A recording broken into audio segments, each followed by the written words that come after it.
All right, today is Sunday, December 13th, and this is a post-market review for the stock market activities on Friday and an outlook for this upcoming week. Friday was an interesting day. It was very volatile, and we've seen movement in the stock market, specifically midday. We were declining significantly before we recovered by the end of the day. All in all, it was a flat day. But take a look at the faces of CNBC's stock bumpers. They don't look so happy at all. Relax, guys. It's just one red day. It wasn't even a red day. It was a flat day. But they can't handle even one red day in the stock market. Oh my God, stocks didn't go up today? How dare they? Of course, excluding the girl because she's actually a good analyst. I think her name is Shannon. She's not a stock bumper at all. The rest of them pump every day, regardless of the facts, regardless of anything else. I got a lot for you in the agenda today. It is a heavy one because we will cover all the news, the very important news throughout the week. We have a very important survey from CNBC, and the media is starting to talk a lot about the similarities between 2020 and 1999 after the IPO mania of DoorDash and Airbnb. So we'll cover that. The news about Disney, we'll cover that as well. And I do have charts for you, lots of them, the usual, plus charts that are starting to show weakness, meaning shorting opportunities, and charts that are starting to show strength, meaning names that I would consider adding to my portfolio. And then we will conclude with an important message and an outlook for the economic calendar this upcoming week. With that being said, here we go. The Dow Industrial Average closing in the green, 47.11 points, or a gain of 0.16%. The Nasdaq in the red, down 27.94 points, or a decline of 0.23%. The S&P 500, also in the red, down 4.64 points, or a decline of 0.13%. The market closed flat. However, we did a lot of technical damage to the bullishness of the charts. We will talk about that when we cover the charts analysis. And here are the sector's performances for Friday. Closing at number 1 for the gold medal, communication services. At number 2 for the silver, industrials. At number 3, barely in the green, capturing the bronze, utilities. The laggards of the day, led by financial, energy, and consumer cyclicals. Let's contrast that with the picture for the week. And here are the sector's performances. At number 1, energy, capturing the gold, silver, and bronze because it is the only sector in the market that managed to close in the green just barely. The laggards for the week, led by real estate, financials, and technology. And here is the futures market performance on Friday. Crude oil muted. We're seeing the rally in coca resuming again. We predicted that. We called it after the elections results in Ghana. And you see coca resuming the march higher. Muted day for cotton and coffee. The lumbar, similar story. However, we see notable declines here for OJ, down almost 4.5%, and sugar down almost 2% for the session. What about metals? Gold, silver muted. However, we saw losses for platinum, copper, and palladium, of course, due to the rise of the US dollar. What's going on with meats? We're seeing live cattle, feeder cattle closing in the green, outperforming lean hogs, which is down another, about 3% or so for the session. What about grains? Rebound day across the board. Soy products up, corn up, wheat up significantly, over 3%. So did oats. The tear on oats continues, over 2% for the session. Rough rice and canola, modest gains for the day.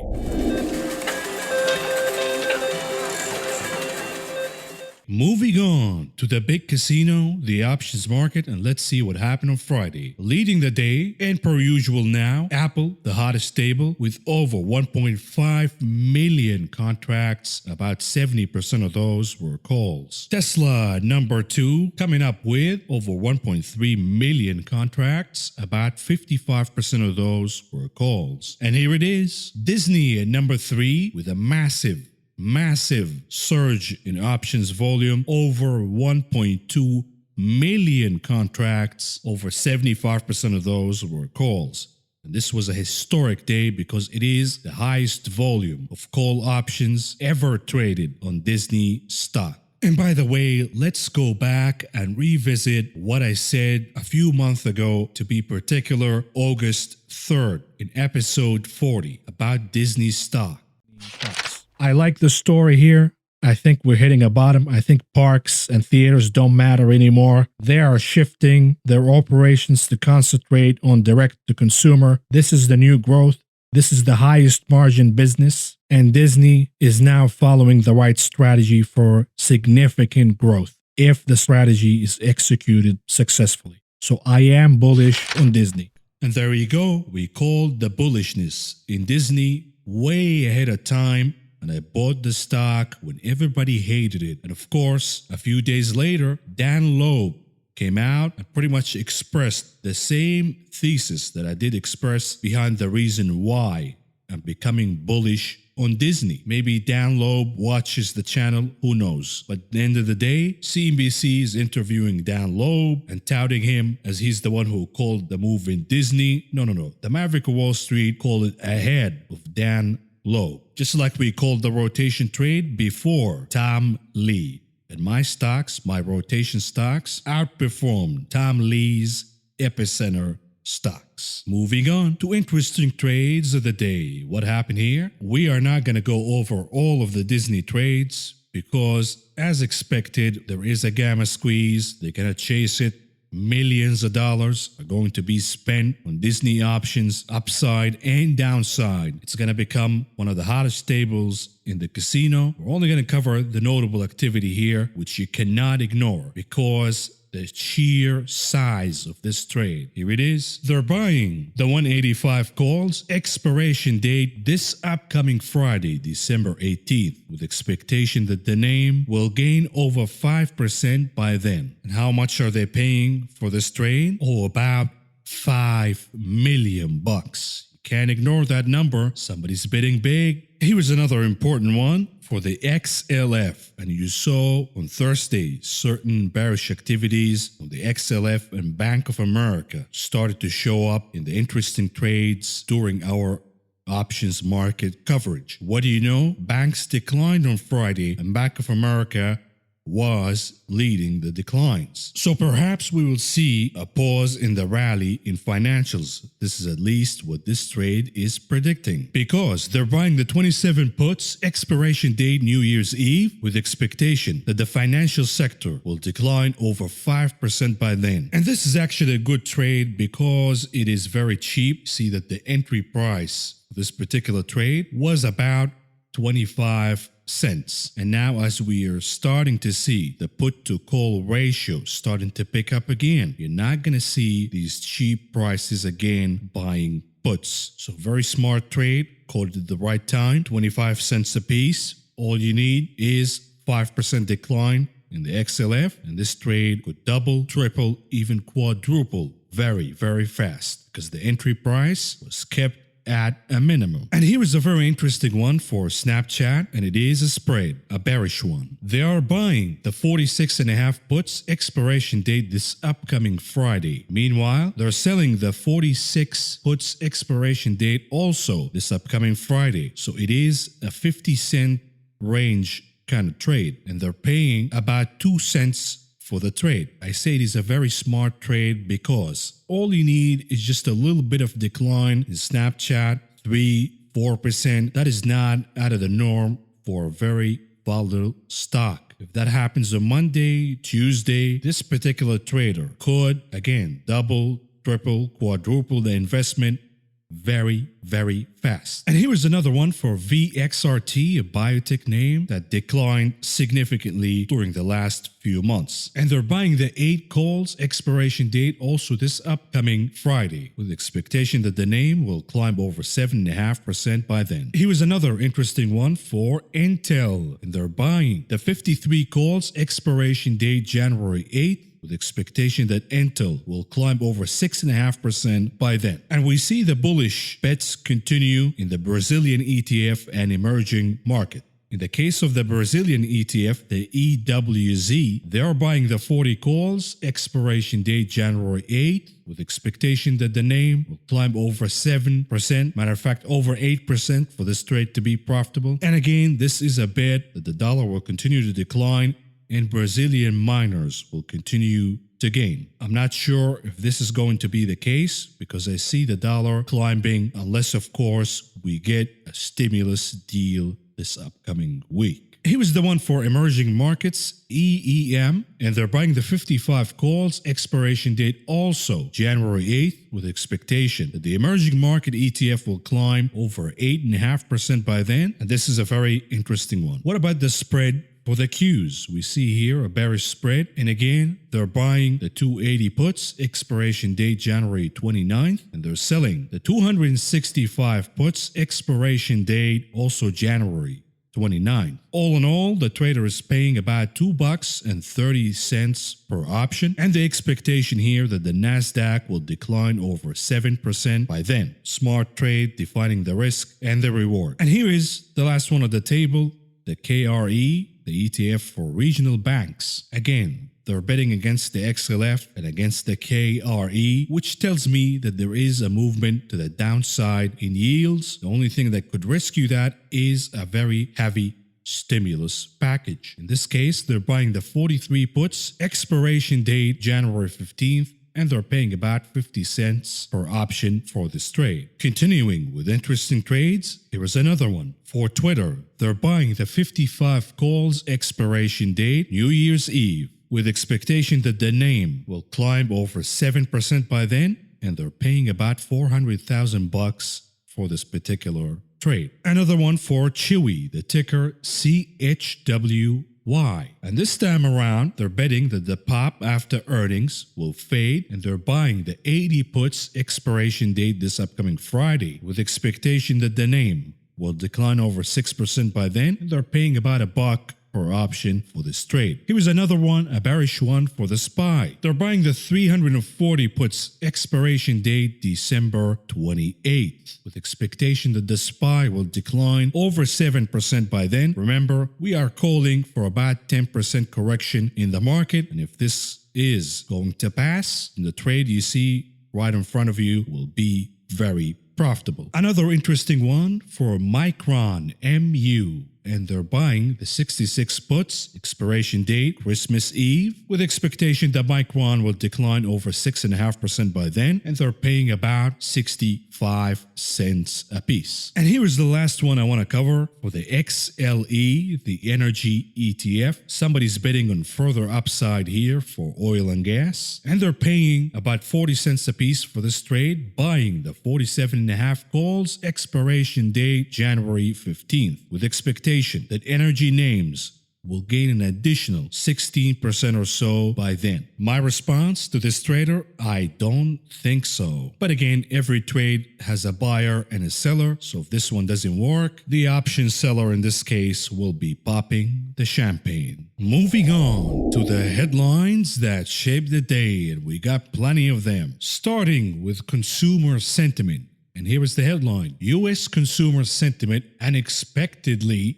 increased in early December to the second highest level since March as optimism for vaccines grew. What are they referring to? They're referring to the University of Michigan survey. And here are the results. Consumer sentiment came at 81.4. The estimate was 76, and the previous reading was 76.9. So this is surpassing expectations. And what should we read from this? The economy is recovering, consumers becoming bullish, everything is hunky-dory. Right? Wrong. Because this is a preliminary data, meaning that it is a bullshit piece of data that they're going to fix in 2 weeks or so. And here is the real data. In case you want a dose of reality, CNBC issued the results of their very large survey, and a very important survey. And here are the findings. Americans increasingly see the stock market as a barometer just for the rich, not the whole economy. Furthermore, according to the survey, almost 40% of Americans plan to spend less this holiday season, and 29% said they are spending less due to lost wages or income. Again, tell me the University of Michigan survey is not bullshit. And by the way, remember Saks CEO who said that the consumer is going to splurge this holiday season? Wrong. People are saying we're not spending this holiday season because of our lost wages. And here is, to be more specific, the results of the survey. When asked, why are you spending less this holiday season? The response was 29% lower income, saying that their income decreased, 19%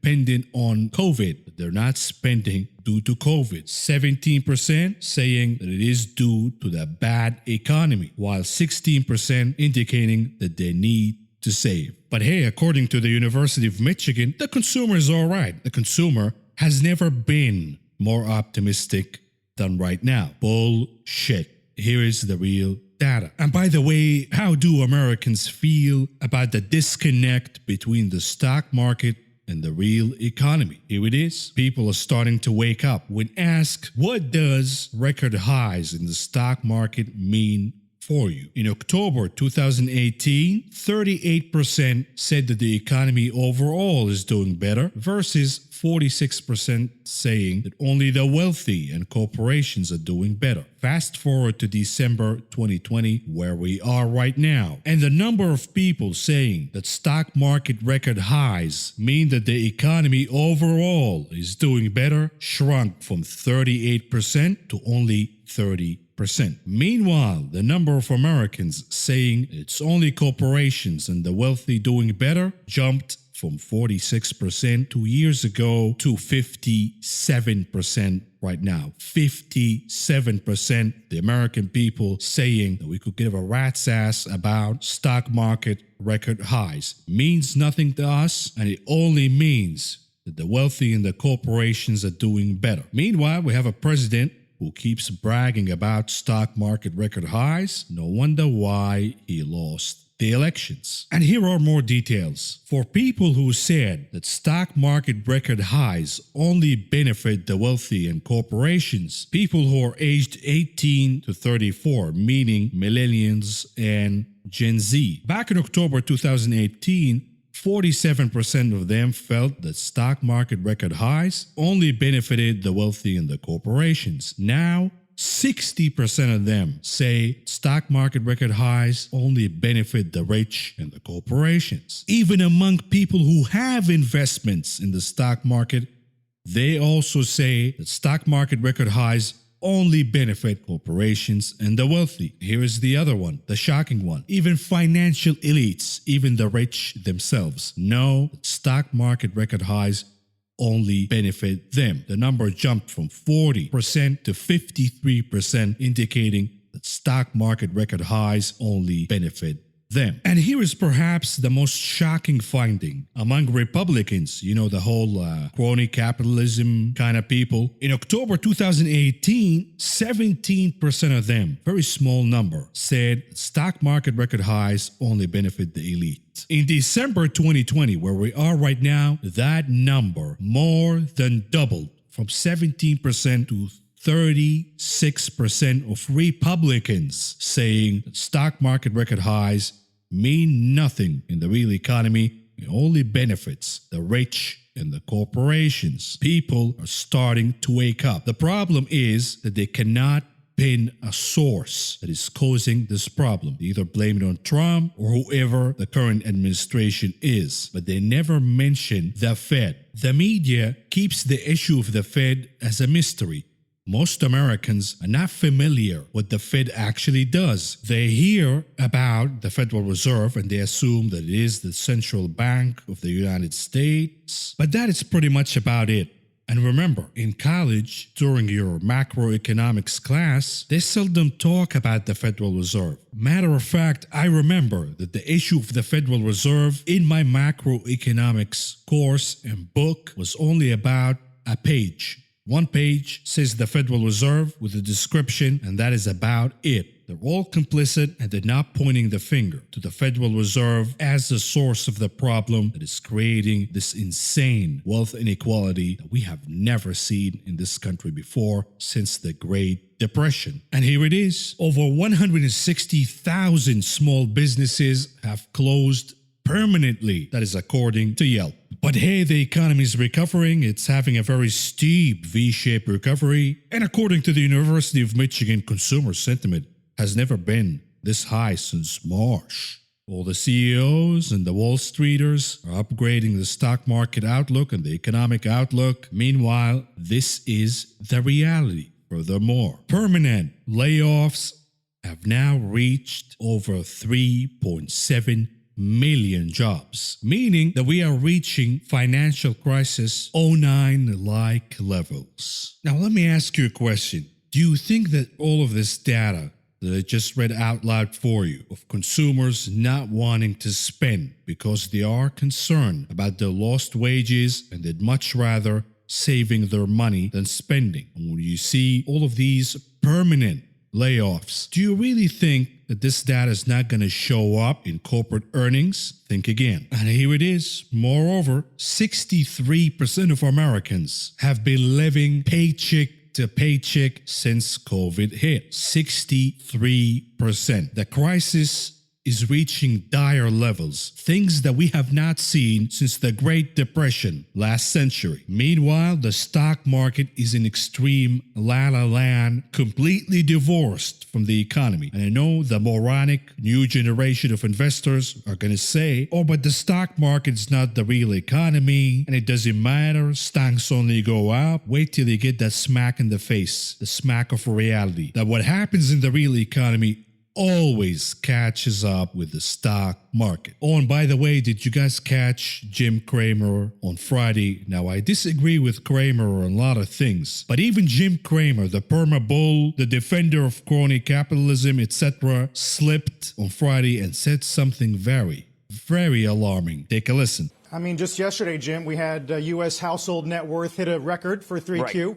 And on the same day, Washington Post does a story about a wave of shoplifting at America's retailers, largely families coming in to steal goods that are related to children and babies amid the hunger crisis in this country. It's remarkable.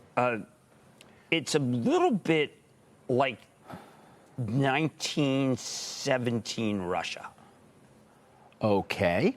That's an interesting comparison. Well, I mean, it was very easy for my great-great-uncle.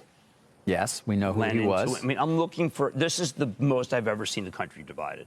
Whether it be the person who works, rank and file, versus the CEO, who usually is paid 40 times. I mean, look, I think that, I'm not saying 400 times. 400 times. 400 times. Yeah. But I'm not saying that, come the revolution to the Finland station and Lenin's got a real rap going, what is to be done. I'm just saying, Carl, that the divisions in the country are horrible. And it's not America. It's not very American. It's not what we've been like. I mean, go back to the Reagan era. There really wasn't that big a difference between the rich and the not so rich. And now we've got a situation where I think that it is ripe for Democrats to really, if they didn't have the Senate, if they get the Senate, to really kind of change the distribution of wealth. How about that? Did you catch that? He said that this economic environment looks a lot like 1917 Russia. What happened then in Russia? We had the famine. People were eating each other from hunger. Meanwhile, we had the czars who had all the money and power in the world. And you had the 1%, the elite of Russian society, owning pretty much 99% of all resources and wealth in the country. What was the outcome of this economic environment? It was the Bolshevik Revolution, the beginning of communism. And remember that Jeffrey Gundlach predicted that we're going to have a revolution here in the United States before the end of the decade. And this is what's going to happen. You have an entire generation, the Gen Z generation, that is now going to be unemployed. They're never going to find jobs. They're never going to be able to create wealth unless, of course, they're trust fund babies. Other than that, they will suffer. They have no opportunity whatsoever. The American dream is dead to the Gen Zers. Do you think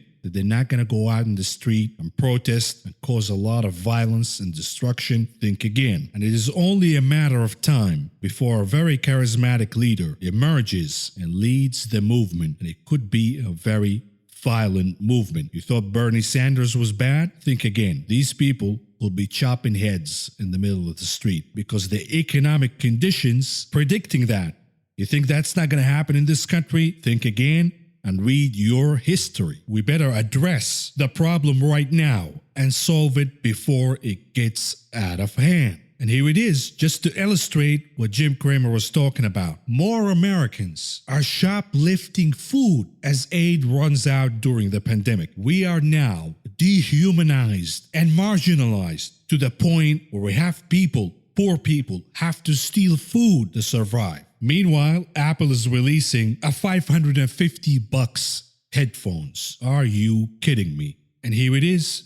Even corporate insiders, CEOs of companies, in this case Starbucks, McDonald's, and Walmart, are urging Congress to pass the stimulus package because they know from the insider data that they have that things are slowing down significantly. And without another round of stimulus, their Q4 and Q1 earnings will be abysmal, and these stock prices will collapse in a very rapid manner. But rest assured, if you are worried that maybe the rich are also feeling the brunt of the pain, that you are mistaken, because American billionaires' net worth have grown to $4 trillion during the coronavirus pandemic. You're seeing the contrast between two Americas, the America for the 1% and the America for the rest of us, the 99%. This is the environment that the Federal Reserve created. When the shit hits the fan, you point your fingers at the Federal Reserve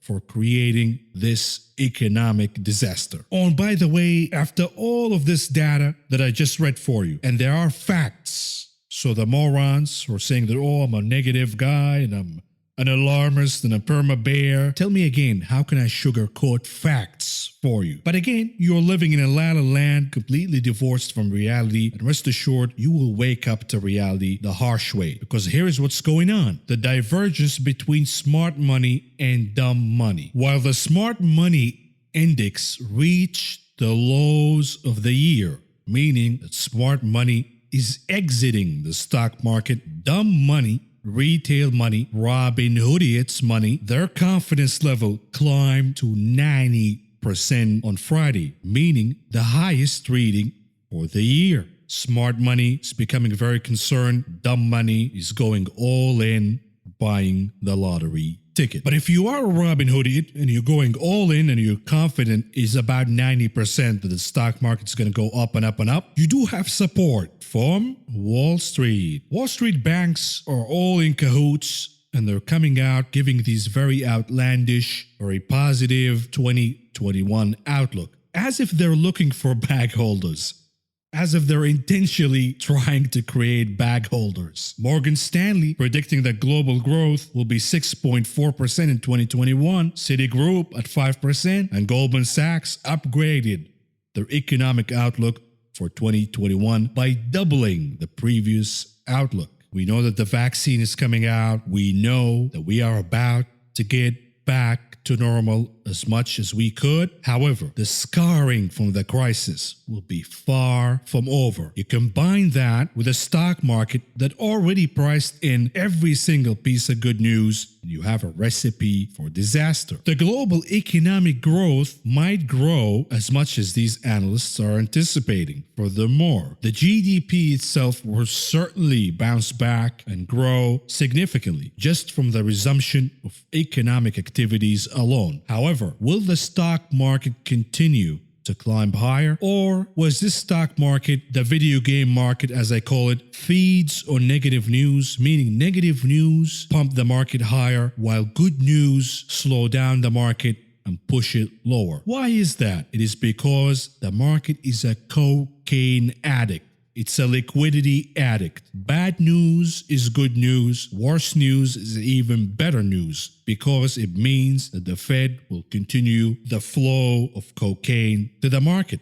But if we do have good economic news, that's going to be bad for the stock market because the Federal Reserve might have to stop the flow of cocaine. So don't be surprised next year when you hear about reopenings and people spending more and the GDP is growing. Meanwhile, the stock market's not doing as good as it did in 2020. But not all Wall Street analysts and publications are complicit. Here is Mike Wilson of Morgan Stanley saying that stocks are overbought and investors are underestimating the risk of a correction. Now, Mike Wilson is bullish in the stock market long term, but he is calling for about 10% correction because the market has become very overbought. Sentiment is reaching extreme levels. Now, I happen to be more bearish than Mike Wilson. I agree in the short term we will have a 10% correction, but I don't think that the market will recover right away, but it could have further downside from that point on. Why do I say that? Because the media is finally catching up with what we've been saying in this channel since the summer. I started seeing an environment that I have not seen since 1999. All of a sudden, now the business news media is talking about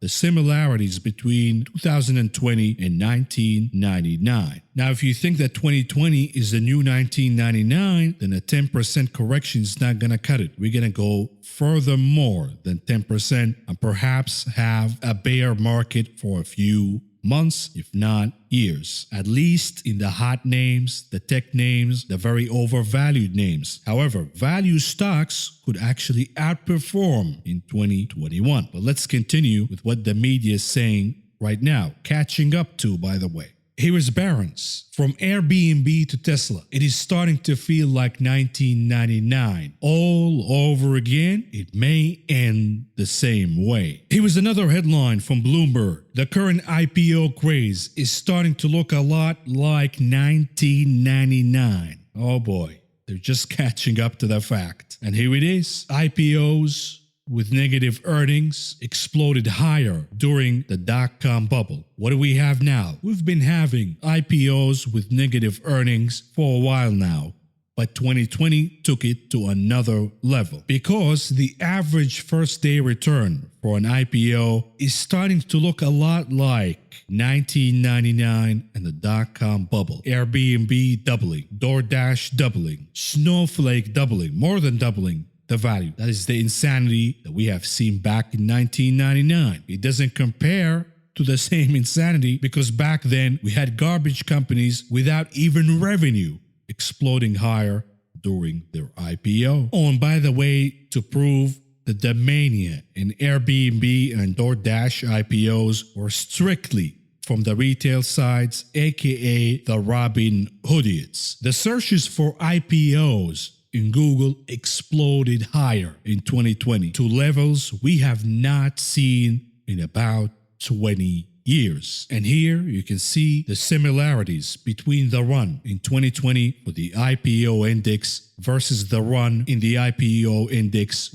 during the dot-com bubble from 95 to 99. It is starting to look almost identical to the run we had during the dot-com bubble. And the danger is we have done that in less than a year. Back in the dot-com bubble, it took over 4 to 5 years to reach these levels. We've already done that in a few months. Furthermore, the price to sales ratio has now exceeded the levels we have seen back in the dot-com bubble in 1999. What is the reason behind the mania and the creation of the bubble? Similar story to 1999. Retail investors, retail traders. Stampede, they have the FOMO, they chase the lottery tickets, they create bubbles, the bubbles burst on their heads, they lose everything, and the only accomplishment they have created is to make the rich richer.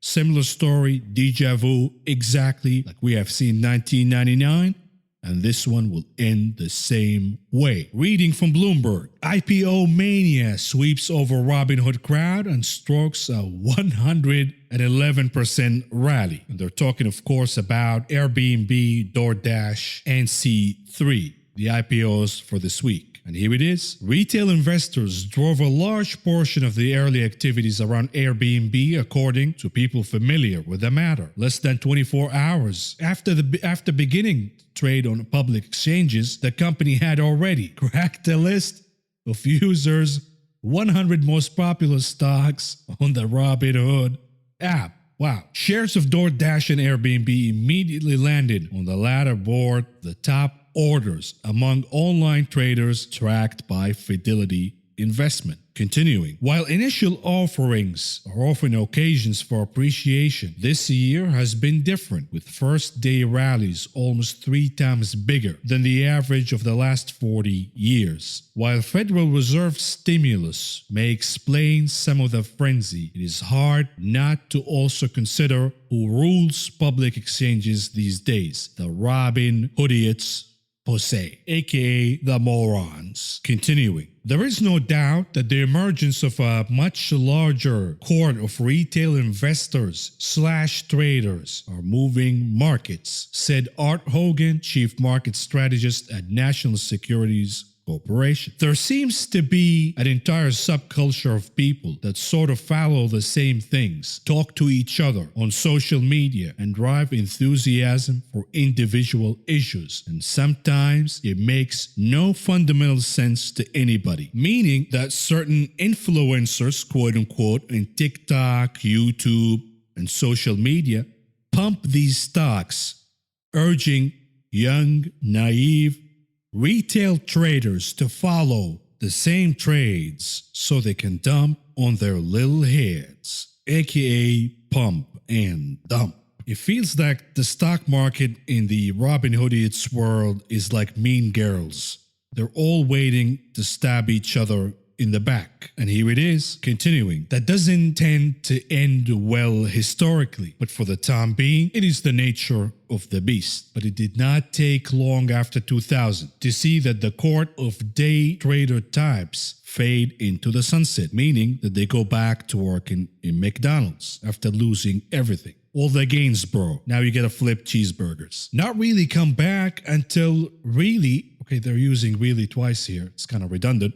Until really March and April of this year, when things exploded again. Meaning that since we saw the retail mania in 1999 and 2000, after the market crashed, they disappeared, they went back to taking regular jobs, and they have never came back to the stock market until 2020. So to all the geniuses who keep telling me, oh, but the bear's been saying that the stock market is overvalued in 2018, 2015, 2020. Are you really that stupid? Take a minute, pull your head out of your ass to figure out what the difference is between 2020, 2018, 2015, or whatever year you want to throw out. The difference is the retail participation mania. It always ends terribly. Whether it's in the 80s, late 80s, 1999, it doesn't matter. Every time retail participates in the stock market, they create a bubble, they pop it on their heads, they lose everything. The only legacy is making the rich richer. Or the 1%,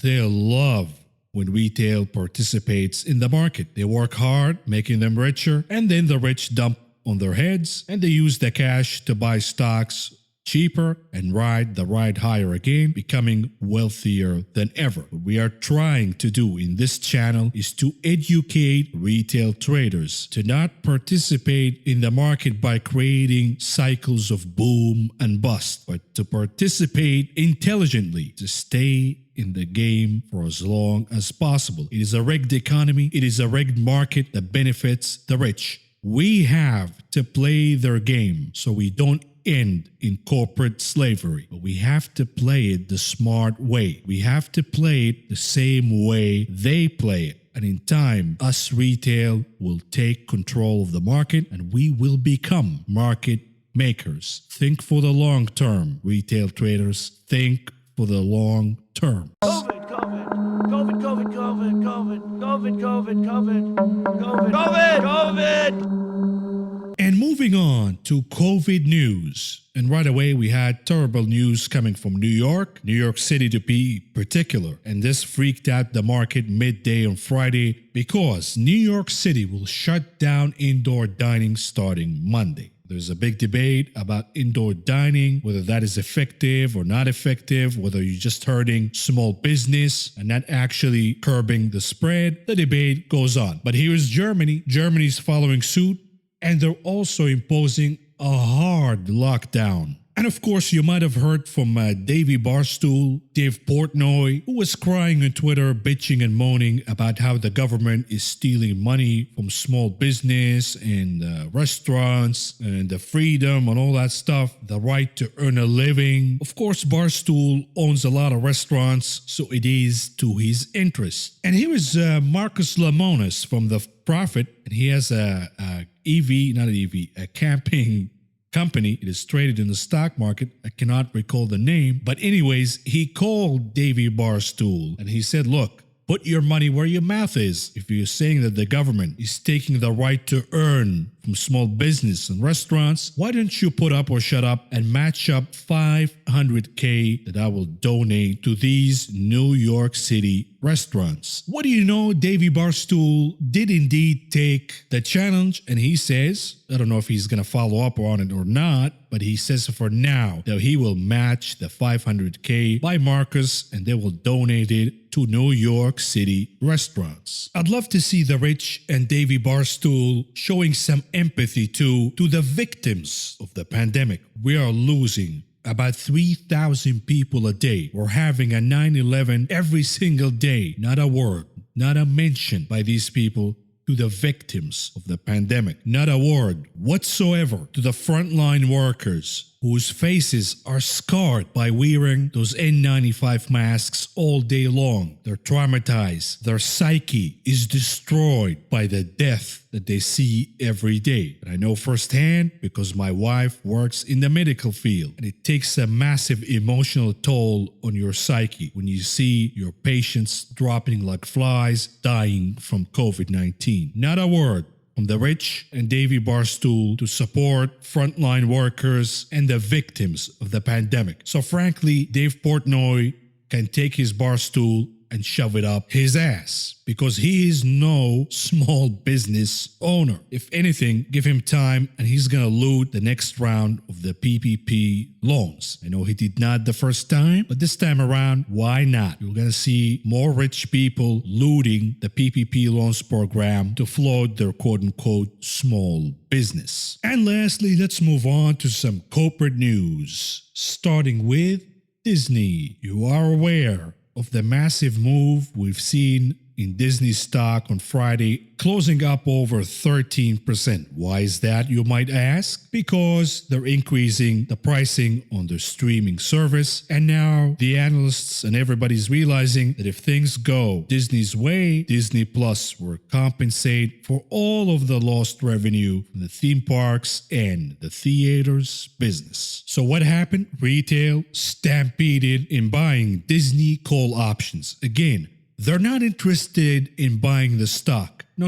In 2020, stocks, are you a loser? You want to make 20% returns? Where is your head? You buy call options. You make 200, 300, 500%. Those are the kind of returns we're talking about. Of course, these are the Robin Hood hits in 2020. Stocks, who needs that? They only do it via call options. And this is the danger behind every rally in the stock market. It is only inflated via call options, meaning that the support is only temporary before these call options are closed and before option sellers dump the shares. And this is why you're seeing massive pumps and dumps in the market. Stocks double, triple, and then they fall 50%, 60% in a matter of days. Ask yourself, is this an investable market? As a rational market participant, is this an environment that you want to really participate in, or do you want to wait for the bust and for all these morons to be flushed out of the market? And it's not like Disney is out of the woods completely.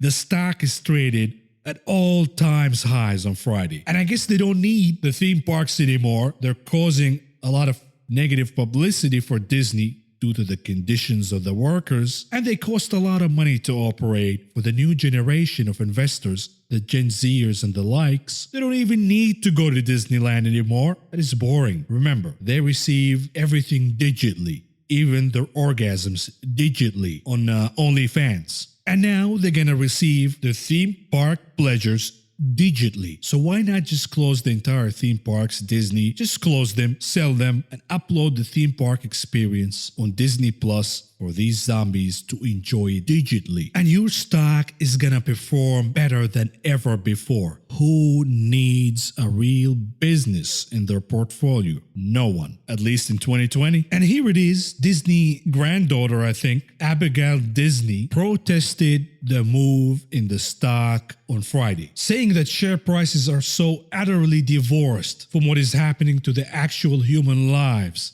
being shaped by this company is all we know about complete moral breakdown of this entire system. The higher the share prices go, the more disgusted I get, even as they enrich me. And we are starting to hear a lot of this kind of talk from celebrities, from influencers on social media, pointing out to the divorce between stock prices and the actual economic conditions. So it'll be really interesting to see what the Federal Reserve is going to do during their meeting this upcoming week. Are they going to receive the message to the horror that they have created, or are they going to continue to push the flow of cocaine, making the situation even worse? I think you already know what the answer is. Moving on to Tesla and Reverend Elon Musk, who sent another email to his workers saying that he will shut down the Model X and Model S production lines for 18 days. And he told his employees that he's giving them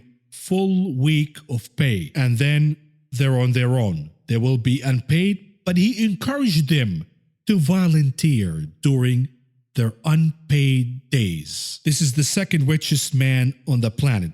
He's no different than a mine owner back in the 19th century, where they treated their workers like slaves. They could not care less. But tell me again that Elon is the savior of this planet and he's changing the world. No. You're in a cult. Wake up. Stop drinking the Kool-Aid. Furthermore, remember when the Rev issued a tweet saying that he will colonize whoever he wants to colonize, about stealing the natural resources of Bolivia to mine for lithium for his cars. Now Tesla wants to exploit the natural resources of Indonesia, a country that is already in an ecological and wildlife crisis because they're chopping off the forest for palm oil plantations. Elon wants to add more fuel to the fire and burn down the forest to make way for him and his company to exploit the natural resources of Indonesia to build his cars. Tell me again how Tesla is saving the planet. Please tell me again when they're using child slavery in the Congo to mine for cobalt.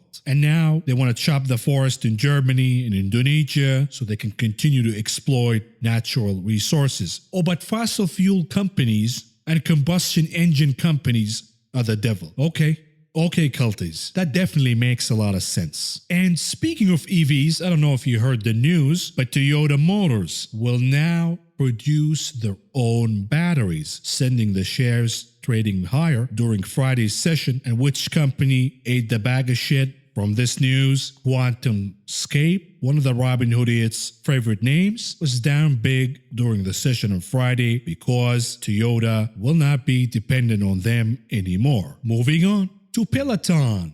Did you know that Peloton will be included in the NASDAQ very soon? How come you're not creating the same stampede that we are seeing in Tesla for the inclusion in the S&P 500? Would somebody, for the love of God, start a stampede on Peloton so we can make some money here? I mean, it's going to be included in the queues, so that is worth what? 20-30% upside for the stock? Moving on to Oracle, which is moving on from California.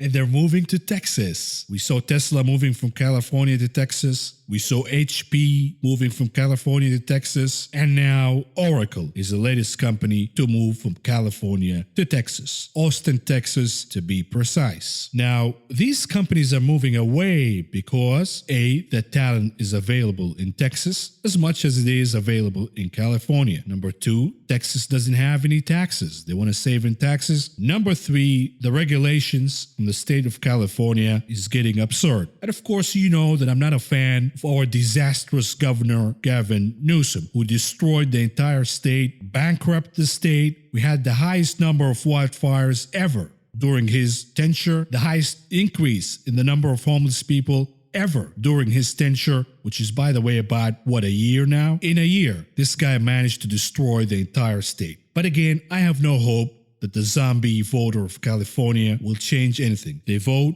on autopilot. You just feed them the name and they'll go to the polls and vote like a bunch of zombies. But hey, maybe someday the Maverick Wall Street will run for the governor of California. All I need is 5 minutes with Gavin Newsom and I will completely destroy him. 5 minutes debate, he will walk out crying. The question is the zombie voter in California ready for me or not? I would say they're not ready until, of course, the entire state collapses and drops into the ocean. And here is the last bit of news I got for you for Apple. Apple, of course, is backstabbing all the semiconductor companies. They, of course, destroyed Intel, saying that they will produce their own chips. And now the turn comes to Qualcomm because Apple deciding that they will build their own chips and they will forgo Qualcomm altogether. Samsung is doing the same, and it's starting to become really, really concerning here for Qualcomm. Remember when Qualcomm back in the day attempted to produce their own phone, and that was a massive flop? They should have never given up on that. They should have tried again because all they've done is depending on Apple and Samsung for their entire business model. And now that Samsung and Apple are parting ways and they're going to produce their own chips, what's going to happen here to Qualcomm? I hate what's going on because this is a San Diego based company and we all have a connection to Qualcomm one way or the other. Moving on to the heat map analysis from a daily perspective during Friday. What happened here? We see a mixed picture, mostly red with few exceptions, few gainers. So let's go through them right away. The biggest gainers in the technology sector: Microsoft rising from the dead, Oracle scoring about 2% gains after their reported earnings. And we also heard rumors that Dropbox is being bought, and you saw the shares of DBX climbing over 5.5% for the session, and furthermore after hours. The losers, we see Apple, the big box of Apple, but the notable losers here: Qualcomm, down over 7%. You know the reason why. And we saw names like Skyworks also down over 4% because they're worried that they will be next on the chopping block of Apple. Qorvo, similar story. We did see declines in CrowdStrike, Uber over 3%, and Datadog declining over 2.5%.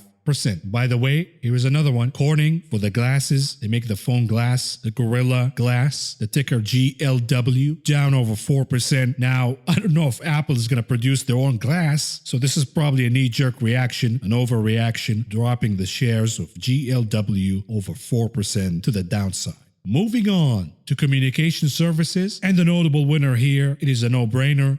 Disney climbing over 13% for the session. The losers of the day, led by Facebook, down a little over 1%. And we also saw declines for some of the video game companies, specifically C Limited, the ticker SE, down about 3% or so for the session. Moving on to consumer cyclicals. Not a good day here. Amazon climbing higher, but when we look at casinos, cruises, hotels, apparel, even restaurants, down significantly for the Friday session. What's going on with automotives? Tesla down big, about 3%. General Motors, similar story. NIO, the collapse continues. The pump and dump. The pump is done. Here comes the dump, down over 7%. But we do see Toyota gaining for the day, and I just explained to you why. Moving on to consumer defensives. Let's see what's going on here. The notable gainer, Kimberly-Clark, the ticker KMB, closing with gains about 1.5% for the session. Meanwhile,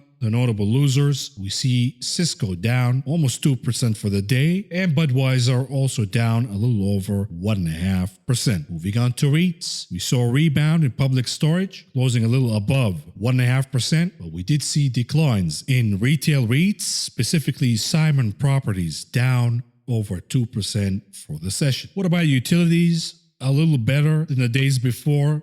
but it remains a very weak sector. And the notable loser, reversing all the gains from Thursday, National Grid, the ticker NGG, down over 2% on Friday. What about miners? Bad day for miners on Friday. Can you imagine? Gold miners down, copper down, Freeport-McMoran down over 1%. And I do see more declines here for copper. And you saw Valley muted down about 1% or so. All in all, basic materials are taking a break from the very outstanding performance they've been on since post-elections. Similar story with energy. We see declines and a retreat for Exxon, Chevron, Occidental, BP, Phillips, all taking a break. Not a significant decline, but it is just a break on Friday. What about industrials? Boeing is the notable loser, along with the airlines, but we did see finally some green activities for Lockheed Martin and Northrop Grumman. The winner of the day, UPS, rebounding about 2.5% in the green, and we see Emerson Electric has been an outstanding outperformer for a while, gaining over 1% for the session. Moving on to healthcare, what do we see here? They've been betting on Pfizer for the obvious news. This is what I call lazy investing. They knew that the news pending for the vaccine approval on Friday. What did they do? They stampeded on Thursday, buying call options on Pfizer expiring on Friday. Only 1 day time limit. All of these options expired worthless because Pfizer declined about 1.5% for the session. Lazy investing being punished on Friday. But the notable decliner here in the healthcare sector is Sanofi, the ticker SNY, down almost 4% because the vaccine trial is delayed. We're already distributing the vaccine and these people cannot get it right. What about Moderna? Moderna is muted for the session, not doing anything. And the notable declines here for medical devices, specifically Edwards, the ticker EW, down about 3% or so. Moving on to financials. Bad picture on Friday. Big banks declining big. Bank of America almost 2%. Citibank over 2%. Wells Fargo over 1%. But we did see declines for regional banks. Specifically, the pain continues here for Lloyd, extending the losses by about 6% on Friday. What do we see in credit services? Declines across the board. MasterCard down, Visa down, Amex down, and so did PayPal. And when we look at Morgan Stanley, Goldman Sachs, they're down over 1.5% apiece. Now let's contrast that with the weekly performance in the heat map. We do see muted picture to declines for the big boxes of tech, and the notable declines here for the semiconductor names. A very notable reversal of fortune here, and you gotta pay attention, please. The semiconductor names are a leading indicator for the health of the economy. Matter of fact, leading indicators for the trajectory of the stock market. They have been on a tear week after week, day after day, but this time around, this week, we have seen something that we have not seen in a while, that semiconductor names are declining for the week. What does that mean? Does it hold any significance for the upcoming direction for the overall market, specifically the NASDAQ? Remains to be seen, but it is very notable. Communication services, the notable gainers, Disney, AT&T, Spotify, and Snapchat, massive week for these names. What about consumer cyclicals? We heard the news about Lowe's reinstating their buyback program, and you see that Lowe's is a big gainer for the week, climbing over 5% or so. But we did see massive declines here for cruises, the travel names, the rotation names, hotels, casinos, in addition to Lululemon, down over 8% after reporting their earnings. Automotive, the notable decliner is General Motors. Meanwhile, the notable winner is Toyota. Consumer defensives. We see that the notable gainer is tobacco. Check out the gains for Philip Morris, over 5% for the week. Very notable. Shifting to REITs. Not a good week for REITs. Red picture across the board here. Similar story with utilities. But when we go to basic materials, you see massive gains for Valley that goes hand in hand with the climb in the Brazilian ETF EWZ. You saw the bullish bets in the options market, and it is no wonder the Valley is climbing over 5% this week alone. What about energy? Interesting action in energy because ExxonMobil managed to climb over 5% for the week. Meanwhile, Chevron declining about 1%. Very interesting action here. Chevron is starting to show a lot of weakness even from the charts and the technicals perspective. What about industrials? Bad week for airlines, down big. We see names like Ryanair down over 8%, Alaska down over 5%, even the big carriers in the US down about 2% for United Airlines. The notable winner here for industrials, General Electric, and my favorite, Emerson Electric, over 2.5% gains for the week. What's going on with healthcare? The notable winner, Eli Lilly, closing about 8% to the upside. The silent rally in Eli Lilly. Everybody is paying attention to Pfizer, the retail crowd. Meanwhile, Eli Lilly generates its silent rally. We talked about Sanofi, down big for the week. Similar story with healthcare insurance, United Health down, Cigna down, Humana down. But when we shift to the biotech names, we see that Moderna is still gaining about 2% or so for the week. But the notable winner here is Seattle Genetics, gaining over 6.5% this week. Notable losses here for pharmacies, CVS, Walgreens down over 4%, and McKesson down over 3%. What about financials? Not a good picture, even from a weekly perspective. Big banks declining slightly. Regional banks starting to show some weakness. We saw notable declines here for credit services, specifically MasterCard down about 5% for the week. Before we shift to the rotation trade, let's check on the weekly performance for the ETF's heat map. The notable declines in the semiconductor names, very notable, with decline, a massive one.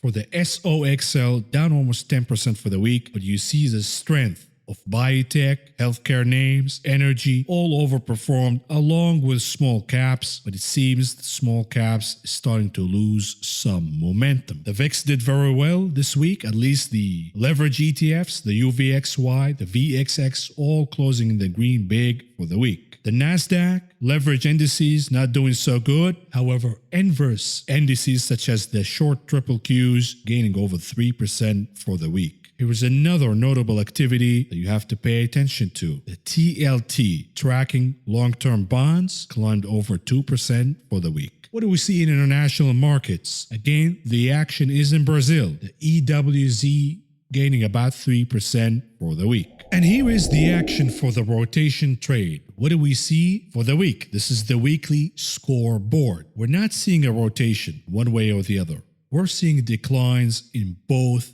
sides of the rotation. Again, this is a shift from the market that we have been living in since the March bottom. We saw themes. During the summer rally, it was the momentum names. During fall, it was the reopening names. And now they're starting to liquidate both sides of the rotation because both sides are becoming overpriced, overowned, and overvalued. Even the names that bounced from the bottom in the reopening stocks have gone too high, too fast.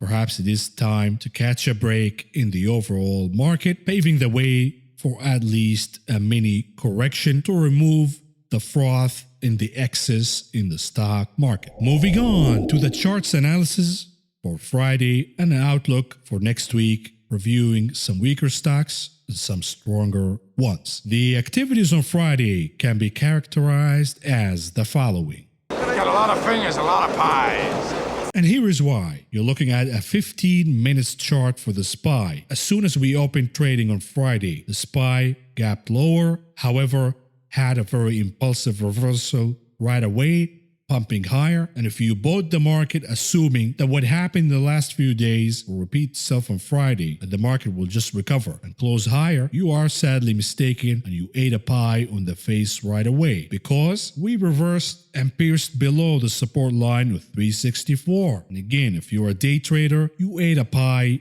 right there as well, because you did what you're supposed to do. You shorted after piercing the 364 level. What do you know? The SPY recovered all the way, closing at the highs of the session. Longs ate a pie, shorts ate a pie. So you can characterize Friday's action as shaking the weak hands. What do we see from a daily perspective? Here is what we see. From a MACD indicator perspective, we saw a false signal, a false crossing earlier in the month, but it was a warning signal that we are starting to show technical weakness in the SPY. The last few days of trading, we have a confirmation of crossing, negative divergence, creating red impressions in the histogram. Similar story with the RSI, starting to diverge a little lower, and we are making a bearish formation from a candle's perspective, suggesting that we could have a drop this upcoming week, and we perhaps will trade lower. Moving on to the Qs, 15 minutes perspective.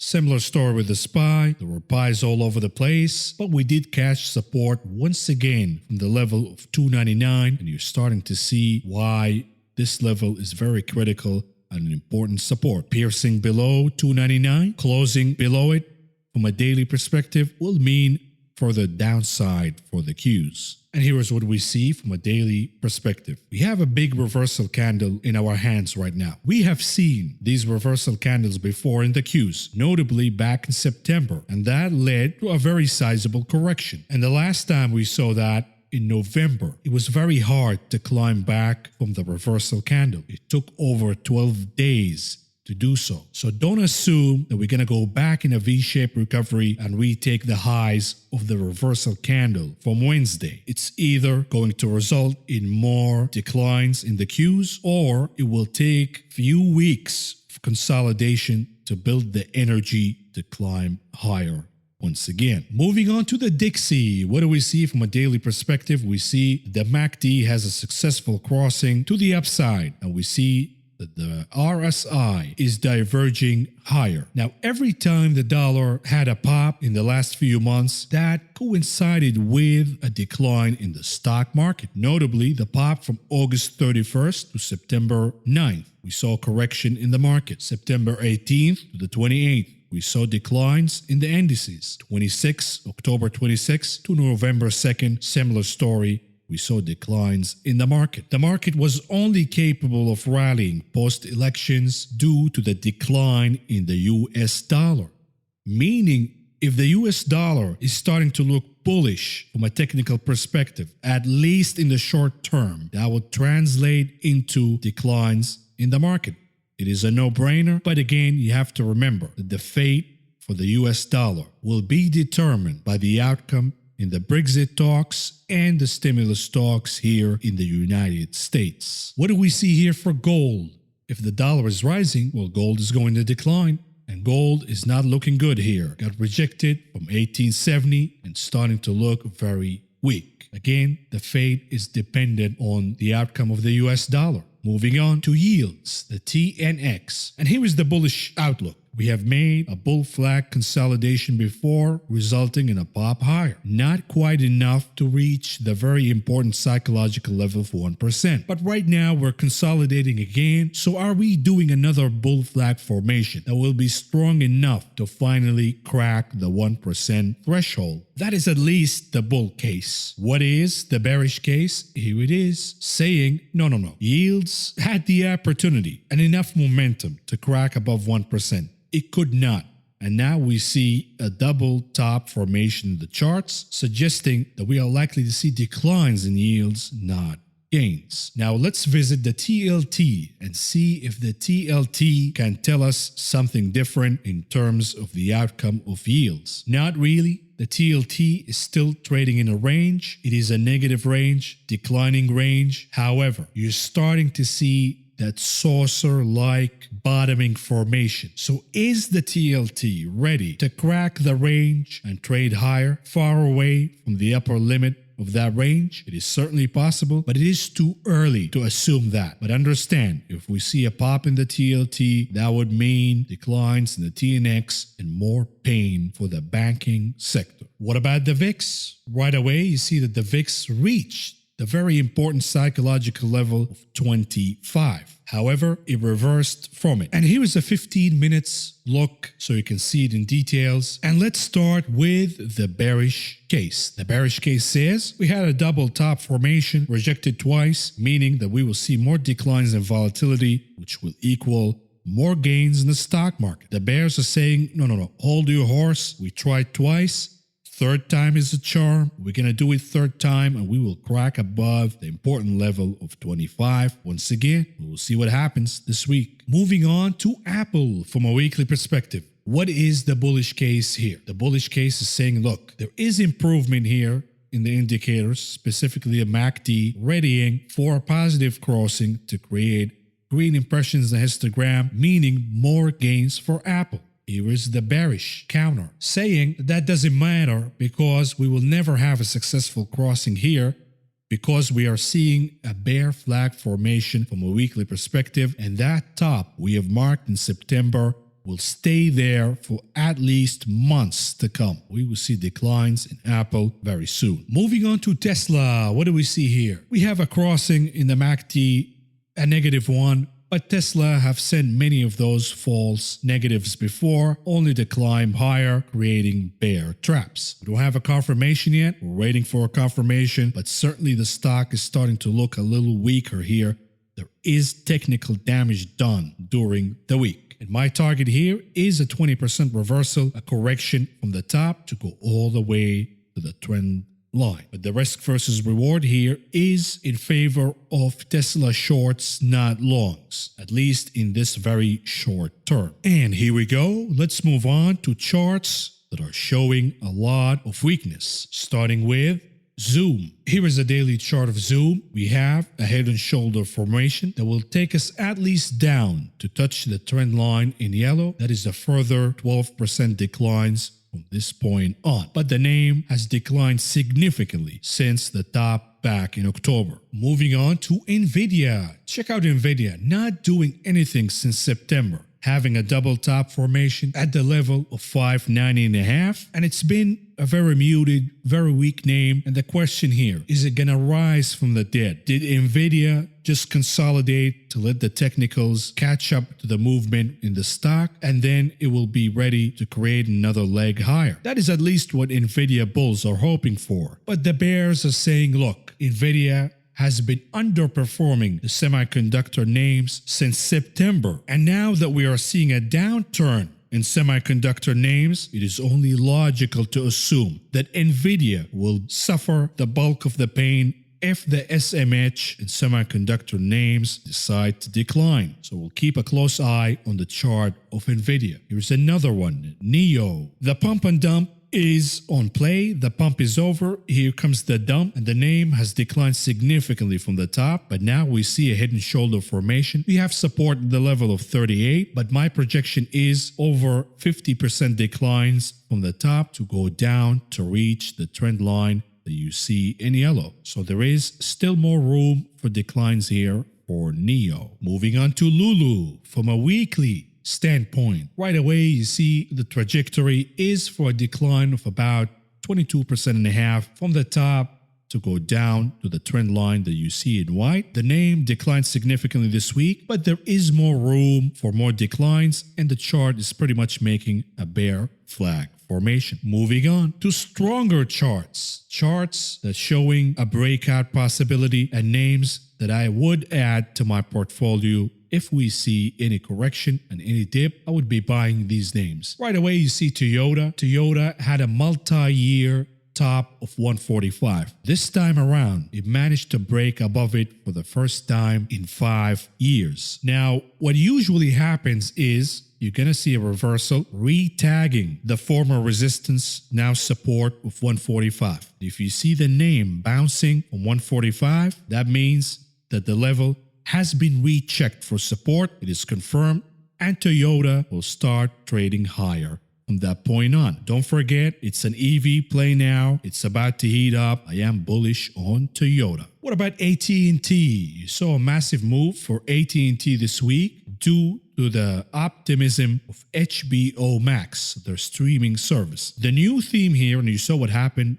with Disney shares on Friday, that investors are probably going to chase streaming. They're going to move from EVs to streaming. We're talking about retail, of course. So they will chase AT&T and push it higher. I am bullish on AT&T. I don't think there is further downside for AT&T because the name has been already whacked during the February crash, and it has never recovered back to the highs, even though a lot of names managed to do so. Moving on to the last chart of the day, or Discovery. It is a similar theme. We're about to chase the streaming names. Discovery just announced their new streaming service, Discovery Plus. It has a huge cult following, and the ease of the streaming application will attract millennial viewers, Gen Z viewers who did not have a cable subscription to begin with, but they do like the shows in the Discovery platform. But the name, as you can see from the chart, is very extended, and it's about to reach resistance here, perhaps a solid one at around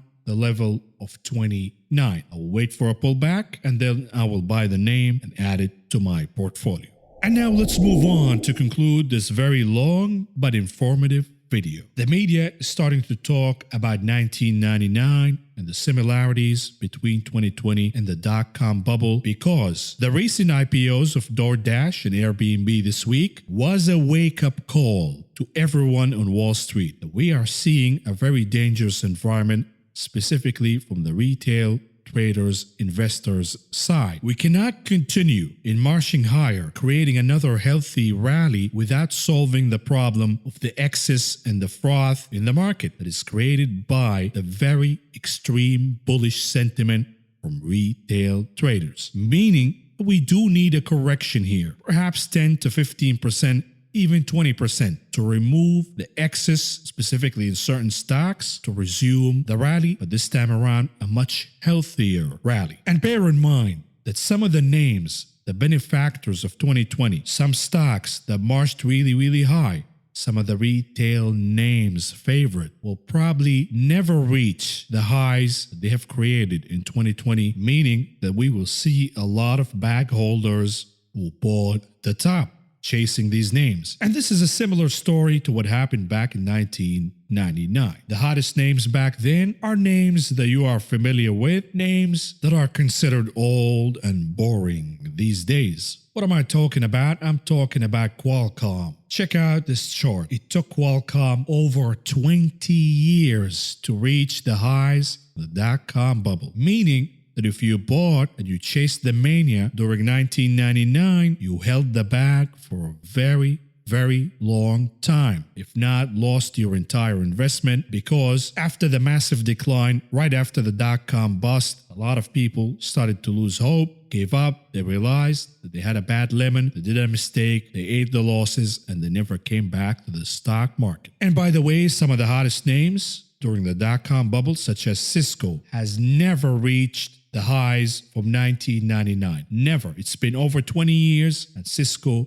has not recovered. Similar story to this name that you're familiar with. Intel used to be one of the hottest names in 1999, with traders and amateur investors saying that it is the future, bro. It certainly did become the future, but the stock never recovered to the highs of the dot-com boom. I'm looking at you, Tesla. I'm looking at you, Zoom, Peloton, all of these names that got pushed to extreme valuations that we will probably never revisit again. And let's conclude by this, revisiting a quote from the greatest investor of all time, Warren Buffett. The fact is that a bubble market has allowed the creation of bubble companies, entities designed more with an eye to making money off investors rather than for them. This is Warren Buffett talking about the dot-com bust. And before I log off, let's review the economic calendar for this upcoming week. The most important day is by far Wednesday, December 16th. And the reason is we have retail sales data. We'll have a massive impact on the XRT and retail names that have been trading in the stratospheric level since the rotation started. And then we have the services PMI, and the most important event, Jerome Powell of the Federal Reserve is speaking. He has a press conference and he will speak. And let's hope that this time around that quote-unquote journalists will ask better questions, specifically regarding wealth inequality created by the Federal Reserve. Thursday is another important day. We will have the weekly jobless claims per usual, but we'll also have a lot of data coming up for the housing market, specifically housing starts, building permits, and we have the Philly Fed Index. That's all I got for you for now, and I'll talk to you again on Monday. If you found the information presented in this video helpful, please subscribe, press the like button, the notification button, and follow me on social media.